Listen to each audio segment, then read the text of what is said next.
Oh my gosh. Okay, so we're finally live with you guys after 41 minutes of tech gremlins and insane issues. And we really had to jump through some hoops to make this work. So, Melissa, thank you so much for being here with us today. Everybody's been really excited. I'm super excited about this, despite all the craziness getting in here. I'm excited. I was like, we gotta get in here.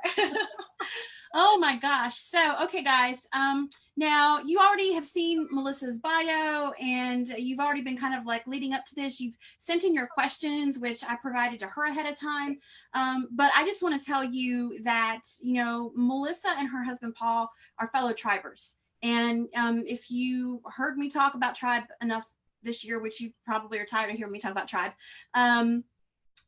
we just love them. I mean, they are just fantastic. And I've just watched how much they give generously in the group. And I'm just so happy that Melissa was willing to share her time with us and help us out a little bit with Instagram as well. But also she's the founder of Instaposts, and you may not know what that is. Okay. Now, you know that over in our bite-sized resources for bootstrappers in the units, you'll see that there's a 52conversationcatalyst.com link. Some of you have already clicked on that because I shared that back when Melissa introduced that and shared it with us in Tribe as conversation catalyst to get people to engage with you on Instagram. So Melissa is the source of that if you've already downloaded that and been using that.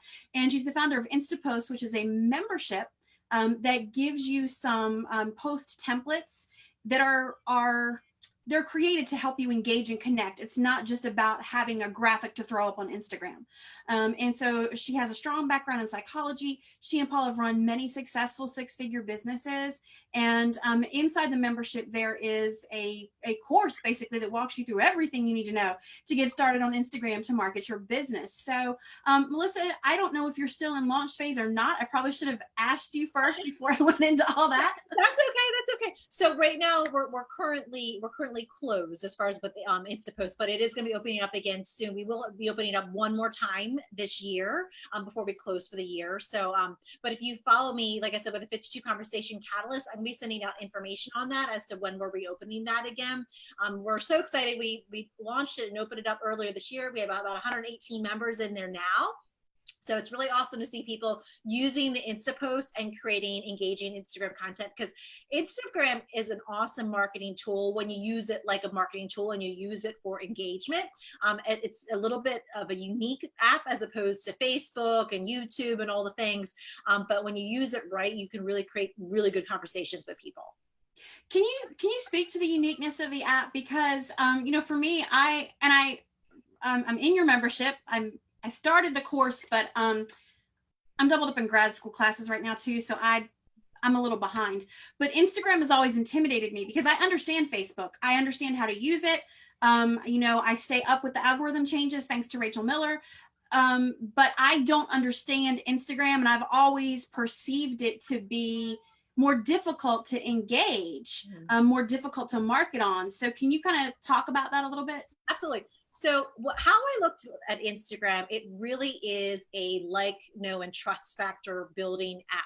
So it is a little bit different with Facebook. When you think of Facebook, I like to equate like the different social media as different TV channels. So Facebook is like your news channel. So you have like your news, what's going on with you. It goes up in a post, and then it stays up there for the day, but then it disappears until the next day, until the next news. So it's like a news flash. YouTube is another example of an app or a platform that's really great for creating long form videos that are more searchable. So if you're looking for, how to fix my sink, you would look it up on YouTube, and that's how you would find that information long form. So what Instagram does is it kind of combines the best of both worlds into one app. So you have your Instagram feed, which is your photos and your captions, which are written, which is kind of like Facebook's written in the newsfeed. But what makes it different is that visual element. And it has to be personal at that point, because with Facebook, you could put a post up there. You don't have to put a photo up in there. You could just write something. With Instagram, you don't have that option. You have to put something on there. So what it does is it creates that connection with people to give it that visual element to, again, build that like, know, and trust. Also on Instagram, we have the long form videos, which is called IGTV. And those are longer form videos. They're searchable, and you could create great tutorials on there. You can give people behind the scenes in depth. You can show them like a product review or a review of something in your business, and just give them that information that they can search that on Instagram itself. And then you have your stories, which is your shorter snippets. And I could talk to you all about stories too. And I like to think about that as almost like reality TV or documentary, day in the life, behind the scenes. So what I love about Instagram as a marketing tool is it takes kind of the best of both of those worlds with YouTube, with Facebook. It meshes it into one. So within one platform, you actually have 3 different channels to reach people. We have to remember when we are working with our clients, people consume information differently. Some like to read, some like to look at pictures, some like to watch short videos, some like to watch long videos. And by using Instagram, you use all the channels possible to meet your clients and your future clients potentially where they are. It's not like you're forcing them to come on over. You know, if you have mostly people that are readers, you're not going to force someone to watch videos. But if you have content where they can read, where they can watch, where they can look at pictures, you're reaching them at all different angles. And so you're meeting the people where they're at. And that's what I love about the app, because it gives you all those options and different ways that you can get people to consume your content.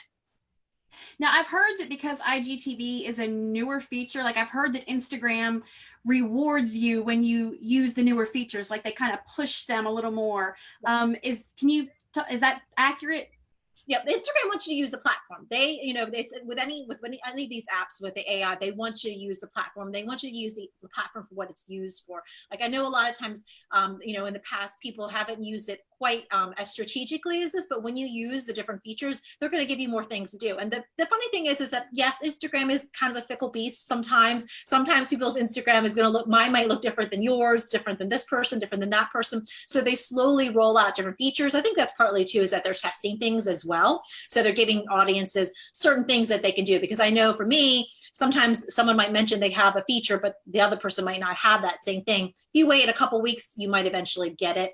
That is the one fickle thing about it. But again, you roll with it. You roll with it. So if you don't have that particular feature, then you choose another feature or a way to reach your audience. But yeah, IGTV is a great platform to use.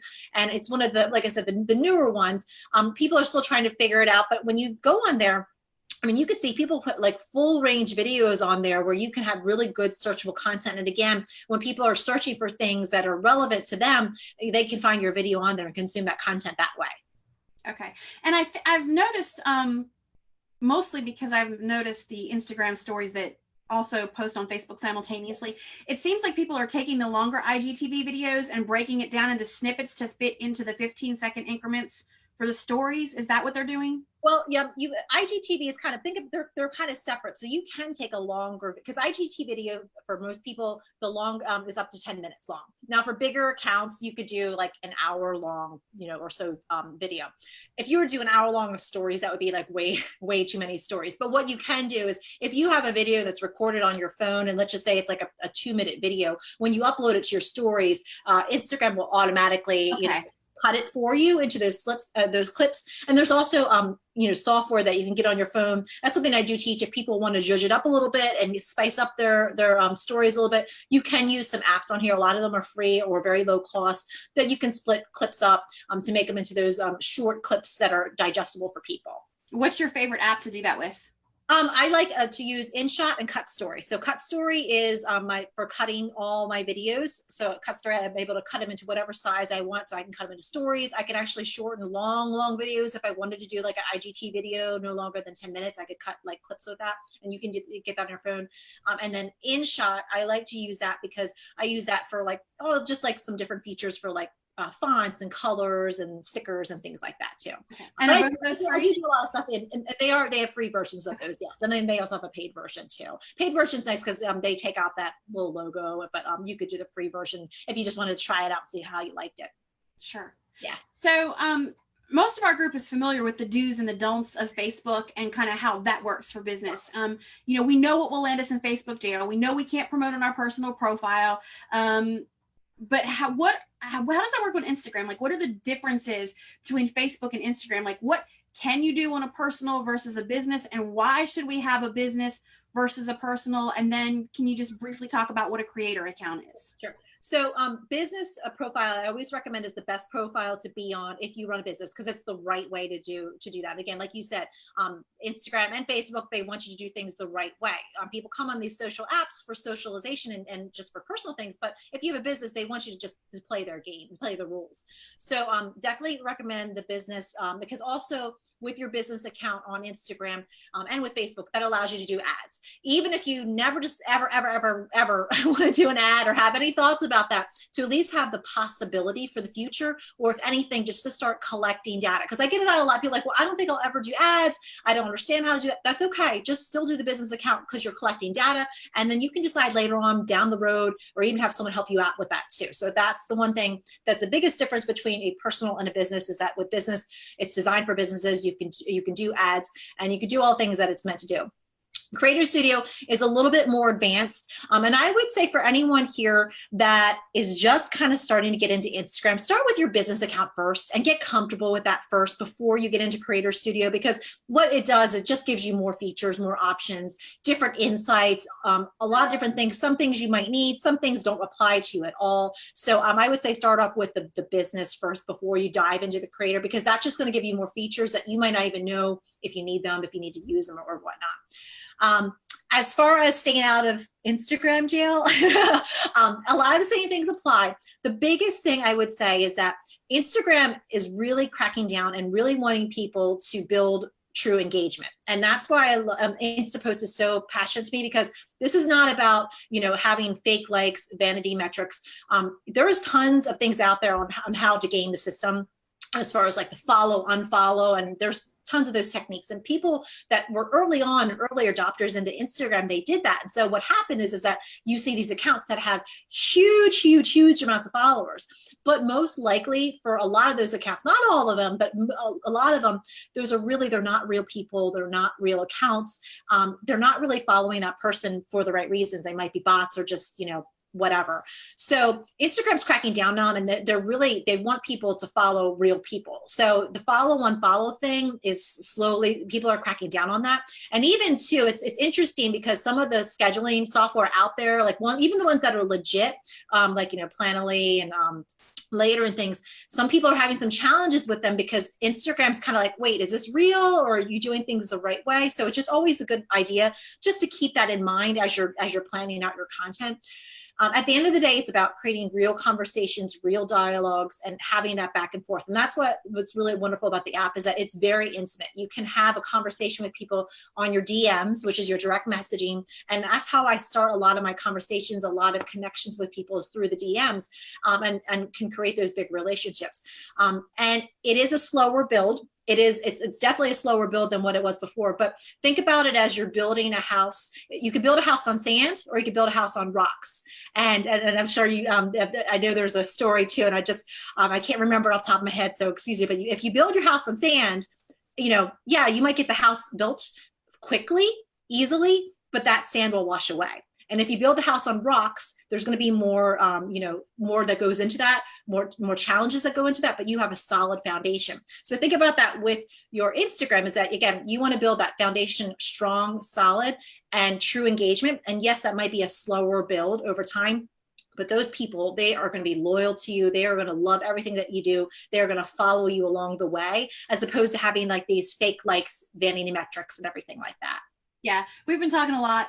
We always talk about a solid foundation under our business here, but the other thing that we've been talking about is the value of super fans. People that are truly engaged, and that you don't need 10,000. If you have 1,000, that are truly following you and are your raving fans, that's way more valuable than like the vanity metrics that you're talking about. But so let's say you're building it the right way, and you are engaging, and you're doing the things to help you engage.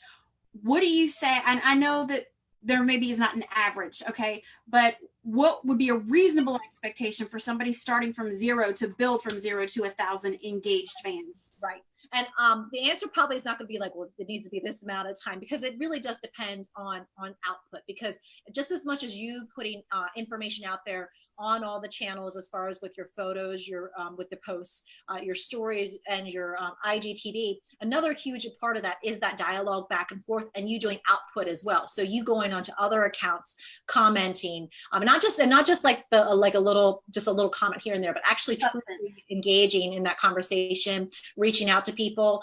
That is one of the things I teach, is that, you know, and it's a discipline. It really is. Even if you're reaching out and having a true, real conversation with someone, you know, 5 people a day, every day, that's going to build it up as well.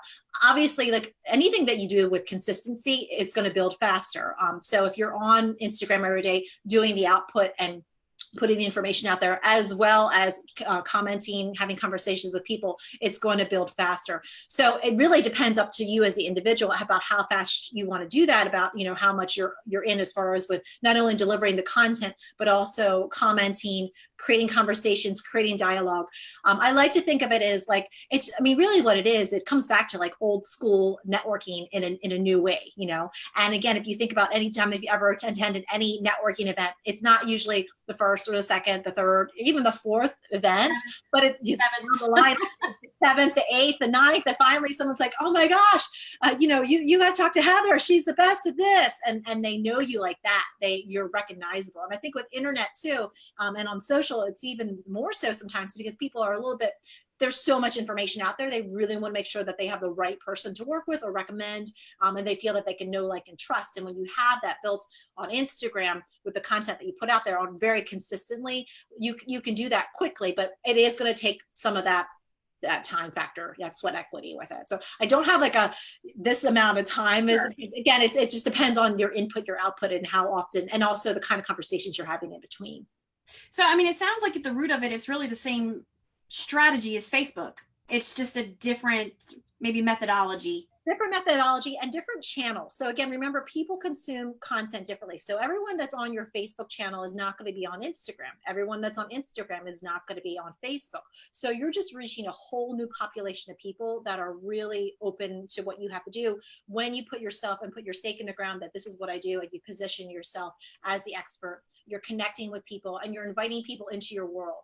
You're inviting people into the behind the scenes. You're inviting people to work with you, or even just have a conversation with you. It's different channels. And then, like I said, I talked about the beginning, Instagram itself has channels within the channel with, as far as the different types of content, which is the videos, the stories, the posts with photos, the written things that you do as well too. Just different way to engage and different ways to reach different people. So just different channels to reach different people, because again, you're going to get in front of a whole new audience. And also too, if you have people that do, you know, visual things, Instagram is great for visual kind of businesses, so that you could show off what, you know, what it is that you do behind the scenes, or review products and things like that you could show as well too. Now, do they have the same, like, no before and after shot kind of rules that they do on Facebook? I've seen, you know, I don't see why you couldn't do before after shots. I mean, again, as long as it's clear and transparent what you're showing, you're not making any false claims or anything like that. I know one of the things Instagram is really cracking down on is, and as well as Facebook, is anything that has claims as far as like health and wellness and weight loss, and then they're cracking down. But I mean, before and after photos, if it's done where it's, you know, really truly about, you know, the transformation that the person makes, and it's transparent, you could do that on your you could do it on your post, and you also can show that on your stories too, and your IGTV too if you wanted to. Okay. So for somebody who is starting from zero, like, what are the 3 most important things to focus on? I'm guessing one is consistency, just based on what you've already said, which is just kind of a social media rule in general. Yes, consistency for sure. Because again, the more you show up, the more people are going to expect you to show up. And, you know, again, you're creating that presence. You're also showing people that, you know, that you're there, that they can rely on you. I like to teach people really 3 things when they're doing any kind of content on Instagram, and you can apply this to anything, but there's 3 things you want to do. You want to connect, you want to invite, and you want to position yourself. So connecting with people, again, it's really about sharing who you are, your values, your beliefs, being open about that, being transparent, being yourself, showing like a day in your life. And again, with this too, because I know there's also some introverts on here, is like, oh my gosh, I don't want to share all that stuff. Remember that you share the lens however you want to share it. So if you want to show this much about your family, you could show this much about your family. If you want to show the whole kit and caboodle about everything, you could show everything. You have that power as the entrepreneur to decide what you want to share and what's private. You have the power to give people that. It's, again, whatever lens you want to create with that. You want to invite people into your world. So that's, again, that behind the scenes into your business and behind the scenes into your life. And sometimes giving value to people isn't just always about your business. It's about sharing things that are important to you, whether it's your faith, whether it's your hobbies, whether it's, your health and wellness routine. You want to share that value with people and invite people into your world. Because again, that creates that two-way dialogue back and forth. It's not one-sided of you just pushing information. And then the last thing is positioning yourself as an expert, as an authority. And this one, a lot of people have a hard time with, because sometimes we're afraid to toot our own horn. Sometimes we're afraid to call ourselves experts because, we might think, are we really truly an expert? But I want everyone here to think about, when you position yourself as an expert in what you do, you are letting your people know that you have their back, that you have the knowledge, the skills, the experience, and all the things to really support them. Because that's when, again, with my psychology background, with doing therapy, the biggest, human need that needs to be met is that need to feel secure and safe, right? So when you position yourself as that expert, you're letting people know, hey, you know what? I got you. Like, you don't know what to do. This is a big challenge. You have no clue what's going on. I can help you because I've been through that. I've worked with people like that. I've had this experience, and this is how I can help you. And you're letting people know, I got your back.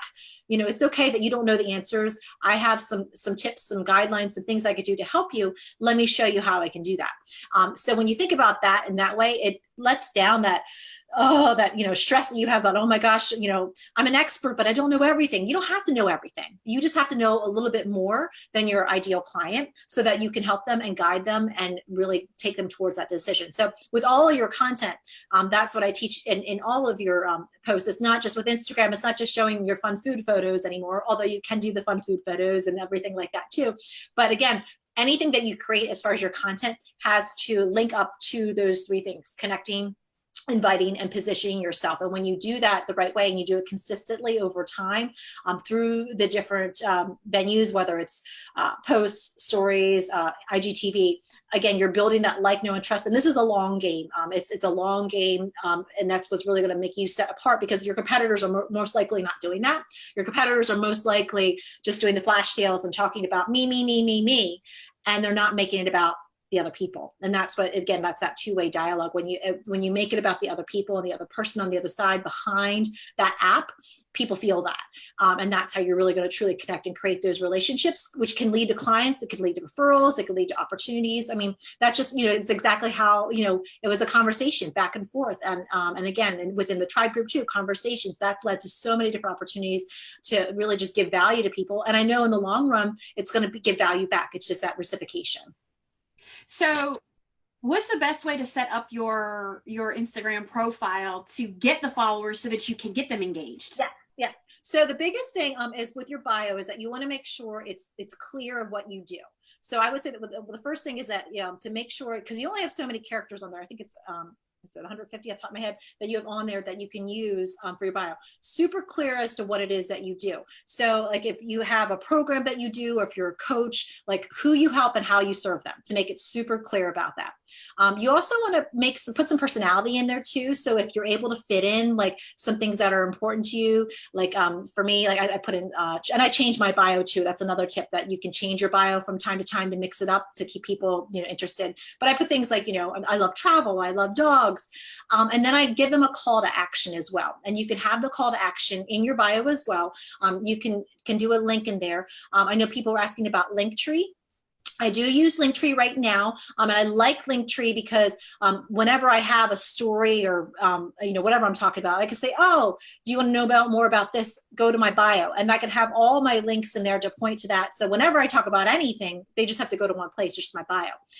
What I'm working on in the future now is actually creating just a separate web page on my own that people will have all those links. And then I can also put a Facebook pixel on that as well, and integrate that as well. And Facebook pixel, Paul's the pixel guy. He tells you all about the pixel stuff and Facebook and things, but that's something I'm doing as well in the future. So you could do either. If you're not tech savvy, like Linktree is awesome because it has it right on there. It does it for you, and you can click the links as far as that goes, or you can put it on your own page too. Well, I think probably the wisdom in also having that real estate off of Instagram where you have all of that is because they may one day decide that they don't like Linktree anymore. Exactly. So you have control over that as well too. Absolutely. Which is one of the reasons why I'm shifting that over. But in a quick pinch, if you're just like, you want to get something up there, Linktree is great for that. And they have a free version of that too. So anyone that's starting out, I always say, do the free version first, see how you like it first before you start to invest in it. So that way you're not, scrapped for that. And then the other thing too is having a really good photo on there is important too, because again, it's that first impression. The Instagram photo, it's super small, like it's tiny. So you want to make sure just it's a clear photo of who you are. I know a lot of people like to hide behind an avatar or even their brand name. And again, because Instagram is so personal, it's person to person, I always encourage people to put their face on there. Because again, at the end of the day, we're doing business with people. It's people to people, no matter what business you do, it's a people to people business. So again, you're building that like, know, and trust. So when people see that little profile picture of you, they know exactly who they're talking to. Do you feel like it needs to be a professional headshot or is just a really good? I think it could be either, honestly. It could be just a really good photo that shows you, happy, engaged. If you're able to do something where it shows what it is that you do in that small photo, that you could do that. Like mine right now, it has me by a computer. The computer is very small though, so it's hard to see that because I know that it does not give you that much real estate with that. But I'm all for. And then we have, Paul is a professional photographer, and we've been in that field. But you can have just as much impact with photos that are not necessarily professional as the ones that are, because again, it's creating that engagement. And in fact, sometimes, and even I'm going on a tangent here, but like even on your posts, they don't have to necessarily be a curated feed the whole time. Some of my most engaging posts are selfies of me kind of looking like a hot mess because the content I put behind it is engaging. I'm asking questions and I have a story that I'm weaving into it. So don't let the photos hold you back as far as that goes. Well, and if you're photo perfect, people don't relate to you. Oh yeah, for sure. That's not real life. So what's the biggest mistake that you see people making on Instagram as they're trying to market their businesses? So I think it comes back to the intention behind it, where it's all about take, me, and you make it all about yourself. There's a way to weave into who you are, your values and what you do, but making it about the other person. It's a dance. So it's not necessarily, even talking here. You guys know that I do Instagram marketing. I have a product that's called, and a membership that's called Instapost. I would weave that in my content and then weave out of it. But I'm not sitting here talking about how awesome Instapost is and how awesome I am. I'm weaving it in and out of my content. And that's one of the things, and it's one of those things that's a combination between science and art with business, is really learning how to weave in that the value in with your content, but then also, talking about people with what you do so they know what it is exactly what you do. So what I'd say a big mistake that people make is they just go off the bat and it's just kind of like, this is what I do. Here's a sale, like buy now. And they're not giving value. It's always just like wanting to take from people. You have to give. And then eventually you do the ask and then you give some more. And the majority of the time you're just giving. So with Instagram, what you can use that platform really is to build that like, know, and trust factor over time. It's the long game. It's a marathon with it. And you're just constantly giving without any expectations. And then eventually when you do have an opportunity where you can do an ask, you do the ask, and then you go back into the giving mode. So I think that's one of the biggest things is people just with Instagram, with any app really is just all about me and take. You got to give a lot, and then you start to receive. Okay.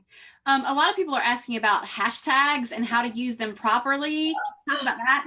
Yes. Oh my gosh, the hashtags. So hashtags are fun because, and people, this is the really biggest thing where people are like, I don't even know what to do with a hashtag or what is a hashtag. I talk all about this in the course, but if you think of hashtags, hashtags is basically Instagram's kind of SEO search. So if you're looking for something, you would use the hashtag, which is that pound symbol and the name, and you would use that in your post. So if I was looking for like art, so like hashtag art, hashtag art in Delaware. If I was looking for art specifically, hashtag artist in Delaware. And those are the things that you use for your posts.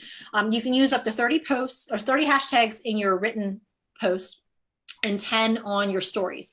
I like to use all of them. And I know that sounds a little like, oh my gosh, that's so many hashtags. But if you think about it, it's the way that people are able to find your things, to use those hashtags, again, that they're searching for it. So why not use them as much as you can everywhere that you can? If they're going to allow me 30 here and 10 there, use them all up. But again, when you're looking for your hashtags, this requires a little bit of research because, you could put a lot of hashtags out there and it really doesn't do anything for you. One tip I like to say is that any hashtags is over 1 million followers, I'd like to use them sparingly. Doesn't mean that you can't use them, but when you have a hashtag with like over 1 million, you're going to start to get into some fake followers, and it's really big, and it's hard to get, there's a lot of noise there. So I like to use those very sparingly. Another thing too is to not forget local hashtags, especially for my local business owners in here.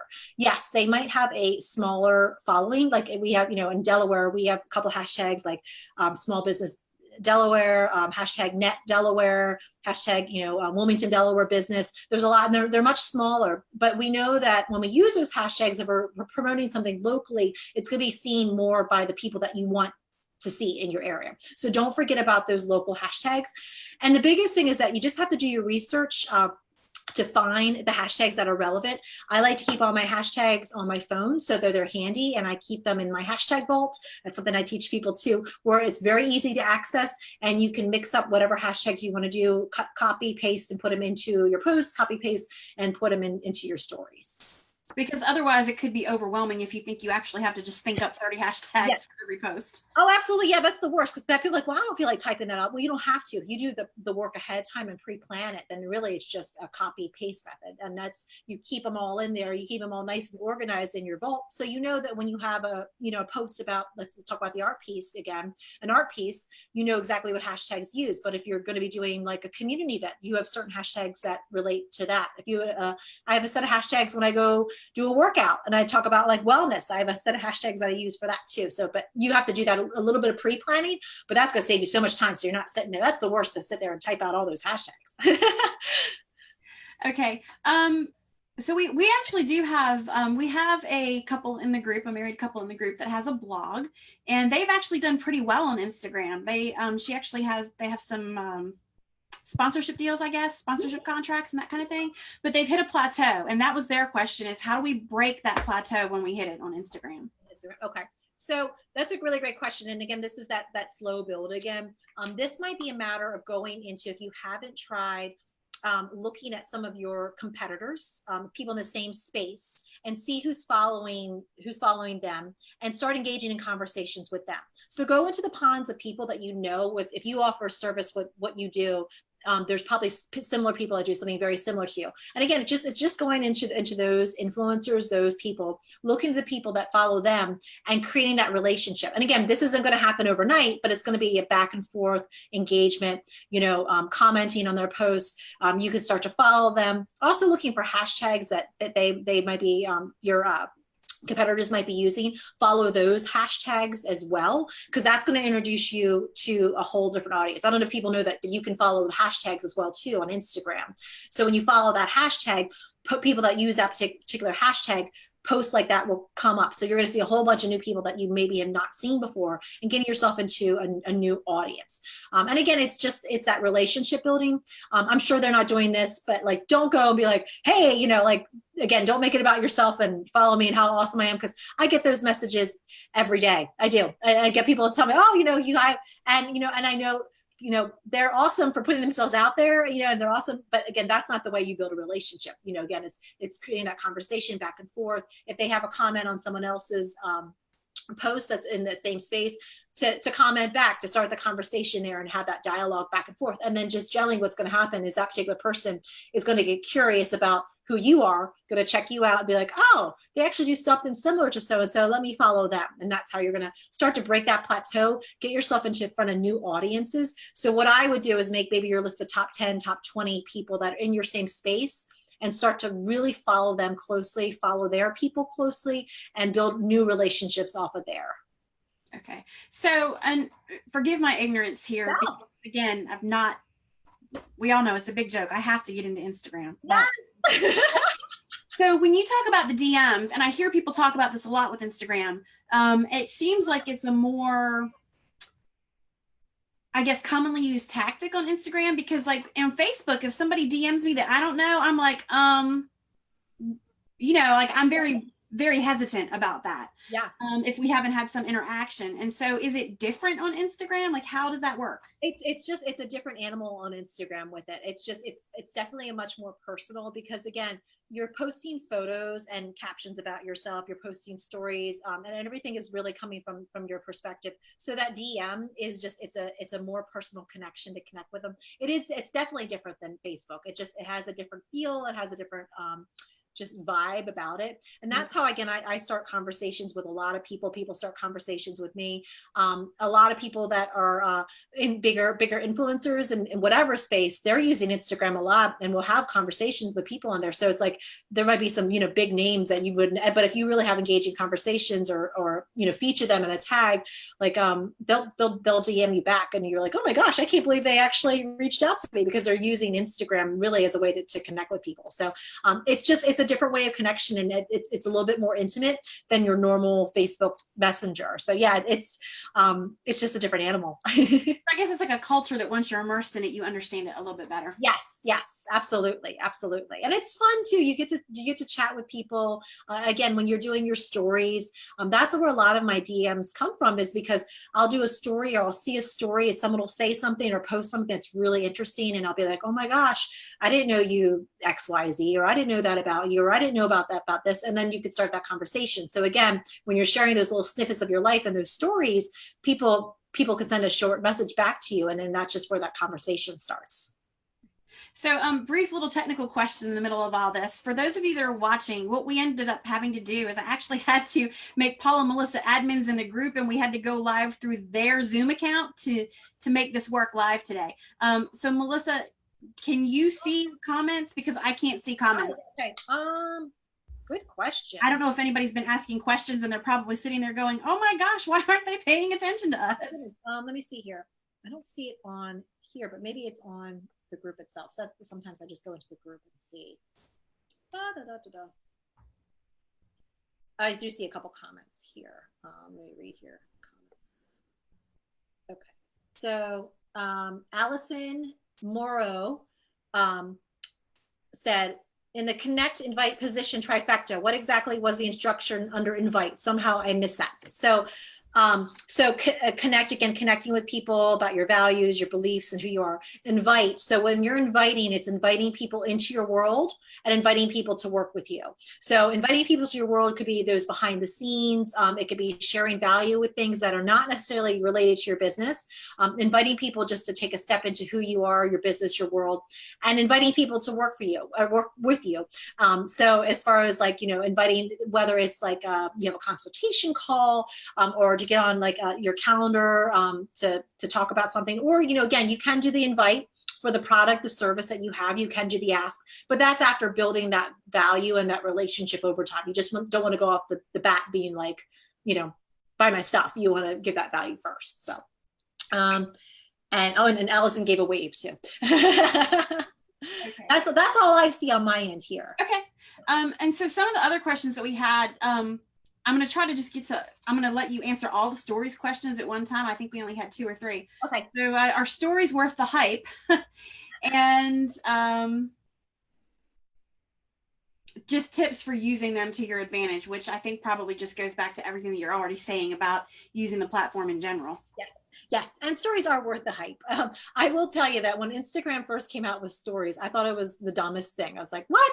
Why would anyone want to do 15 seconds? Like, this is so dumb. But then again, like you said, you get into the culture of it and you understand how, again, it's not just, it's how you can use this as a marketing tool. Then you really start to shift your mind frame as to how I can actually use this to my advantage to give people that perspective. Again, it's another way for people to consume content, to give short little snippets into your life.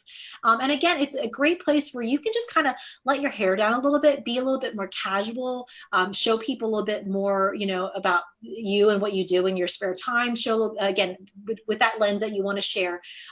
We have, your feed. And if you have a beautiful feed, sometimes you have things that are very intentional that you put on there. Same thing with your IGTV. They might be very intentional videos that are like how-tos and tutorials.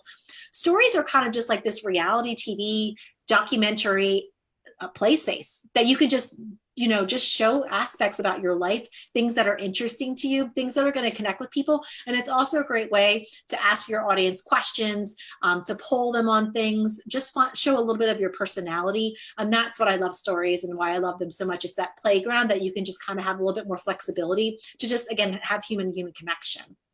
I think Stu uses them really well. Like the whole time we were in Tribe, I always would watch his stories through Facebook, but it was always something that was not the same thing as anything that we were doing in Tribe, anything that was going on in his page or any of the groups. Yeah. So I think if you guys will go and look at that, you'll kind of see what Melissa's talking about firsthand. Yeah. Sorry. Oh, I was just going to say, he's a great example of somebody who's doing it right. Yes. And what's great too is even after launch mode and you watch his stories, you still, I mean, again, this is how powerful the stories are, and just, the whole app, but stories especially, is like, I know who Stu is and what he's all about. He's a family guy. He's got 2 kids. He's got a dog. He goes for walks and hikes every day. That health is very important to him. He's a husband. They have the Charity Village Impact. They do all that on their stories. And like, you just know, I feel like if I had never met Stu before, I'm like, I feel like I know Stu. And you'll have that when people will do the same thing with you. If you, again, show that lens of who you are, people will know what exactly it is. I can't tell you how many times like people will stop, and you never know who's watching, but whenever Paul and I are out about, we run into someone we haven't seen for a while, it's always like, oh my gosh, you guys travel so much and I love watching what you guys are doing. And like, no idea that we were even on their radar at all. Or even some of like the inspirational quotes I post. Sometimes people, they'll say to me, you do such really good work. And sometimes you just say the right things I need to hear, you write the right things I need to read at that time. There's people that are always watching. So for as many times as people that will comment on your stuff, there's like a ton of other people that are just watching. And just to keep in mind, again, you're planting that seed and positioning yourself as that expert. And also, again, you're building that like, know, and trust factor over time with them, so that when they're ready to work with you, they will, or they'll refer you, or it could lead to another opportunity.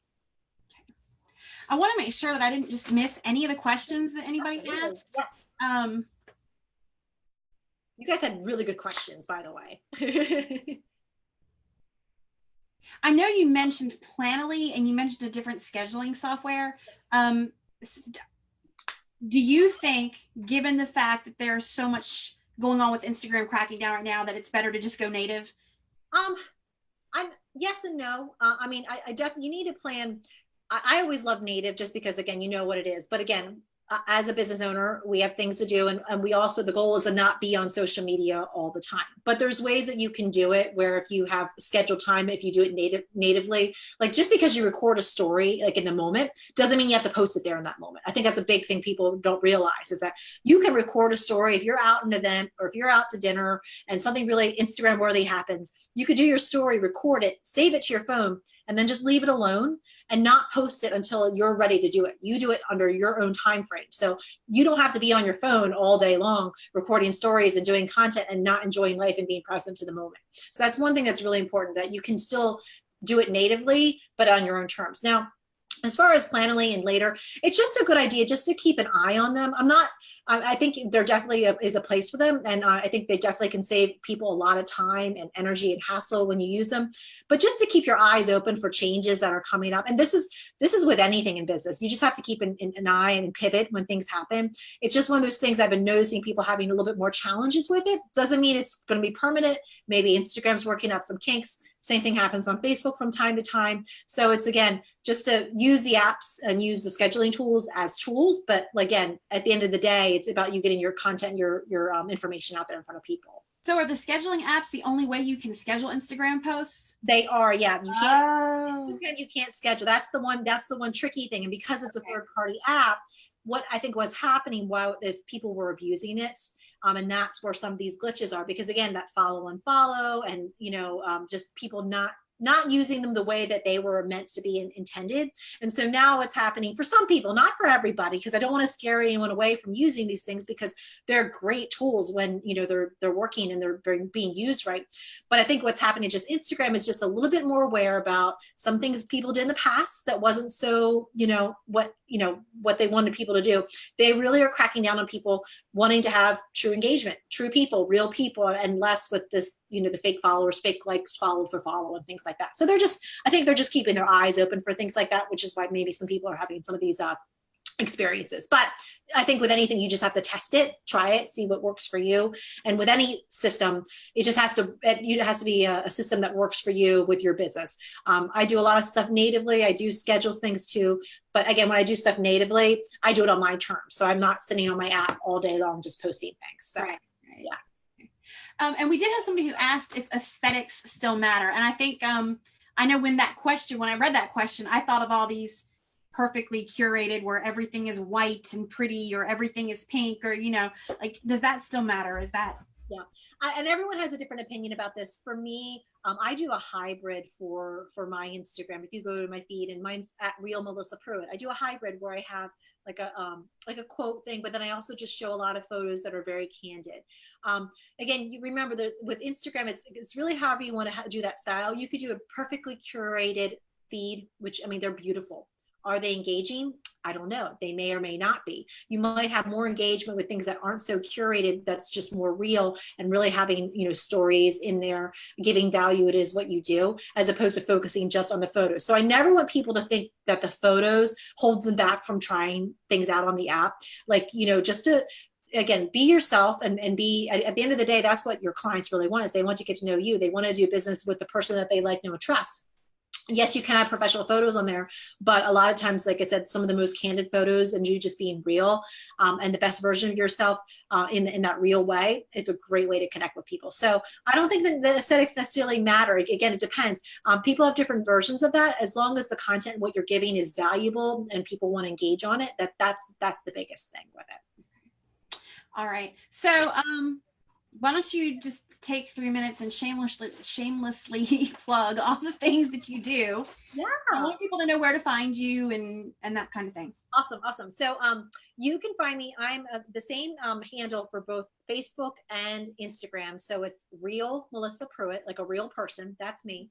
And I do a lot of really fun things that are free for everyone. If you want to engage in any of my free content on there, I actually just started my Gram Mornings with Melissa, which is Monday through Friday, where I talk about Instagram and marketing and just a fun community. And I do that both on Facebook and Instagram. So I just started that if you wanted to jump in on that. And that's a daily show that I do. And then I'm the creator of InstaPost. So InstaPost is my membership, which is really all about engaging Instagram content and creating that for your business that reflects you and your business. And again, not using any kind of templates, not using any kind of Mad Libs or anything like that. It's you creating content, because we all know what we want to say. We all know our customers best. It's just sometimes we get caught up like, well, what should I talk about today? What should I post about today? Instapost guides you as to exactly what you should be posting every day, and you can do it in whatever format you want to do. So you could do it as written, you could do it as video, stories. It gives you that flexibility so that you could reach your people where your people are. Again, meeting your people where they are at. So that's InstaPost. Right now we are closed, but we are going to be reopening up again before the end of the year.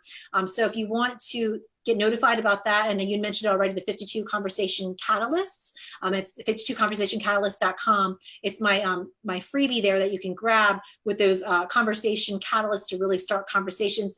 There's 52 in there, so that you have one every week, so you always have something to post. But when you get on that, you'll also get on my email list, so I'll let you know when we open up again, and I can introduce you to InstaPost and what that's all about. And then anyone that has any questions, seriously, I'm very approachable. You can shoot me a message, shoot me a DM, ask me any questions that you have about Instagram. I'm happy to help with that. And we're also going to leave Melissa in the group for a couple of days. So for the next couple of days, you can tag her. I mean, you're welcome to stay around longer if you want to, but you can tag her if you have a specific question, especially if you missed us live and you just want to get some clarification. I'm pretty sure that I covered everything that everybody had submitted, though. But I just actually had one more question as I was hearing you talk about that. Is there like an optimal frequency of posting for Instagram? Gotcha. As far as like how often a day? Yeah. I would say, I mean, as much or as little as you need to get your message across, really. Again, with that consistency. So for some people, and again, you're going to find your groove if you're like, I don't do a post on my written post every single day. I'll do that sometimes every other day. Sometimes I will do that every day. I do stories every day because I know that's where my people are. So I'm always doing a story every day, even if it's just a short story, even if it's just a short insight, because on the weekends I tend to kind of be a little bit more chill and not be on social all the time. But it's whatever you need to do to get your message out there to your people. If you know your people, where they hang out and what they're interested in, it's how you can get that information out there to them.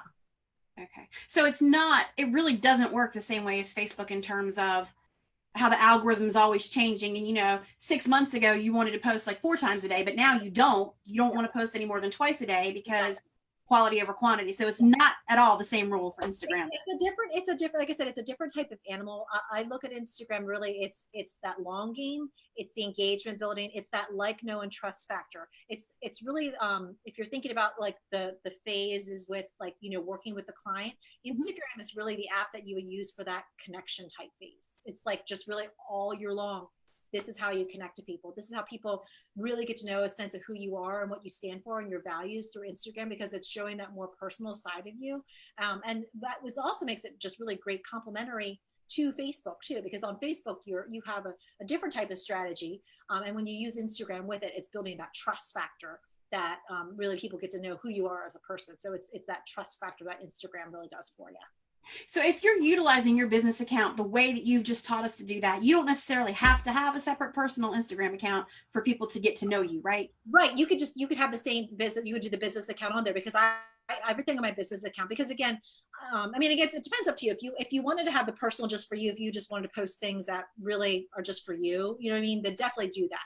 But with the business account, I put on there personal things about myself. But whenever I put anything personal on there, it always has a purpose. So I'm not just posting content just to post content. I'm like, if I were to take that, like that joke, the food photo, there had to be some sort of value to my clients as to why I would show that food photo. If it's just like, oh, this is a cool food that I ate, but if this is a meal that I had, we were traveling, we went to a mastermind, and this is the wonderful meal, and it had a story to it, and how I can weave it into a story and give value to my followers, then I might post that food photo. So again, you can use it for that personal piece and business, mix it together, because at the end of the day, again, this is people just getting to know you as a person. I think that fits what Amy Porterfield kind of teaches about it too, about whatever you share that's personal, make sure there's a purpose behind it to elevate your audience, to give them value. So absolutely, always content with a purpose. You don't want just to post, because that's just wasted postings, and that's frustrating for you, that's frustrating for your audience. But always have some sort of purpose. And again, when it comes to the connect, invite, position, that's just 3 things I teach. Like, it's really easy. If it does one of those things, at least one of those things, then that has a purpose. If it does 2 or 3, then that's really awesome content to post too. Melissa, thank you so much for your time today and for your persistence through all of the tech issues that we experienced. It was quite a fun adventure to get on here, but we got on here. I'm so excited. And like you said, being in the group, I'm happy to answer any questions people have. Okay. Thank you so much. Have a great rest of the week. Thank you so much. All right, let me see if I can log out of here.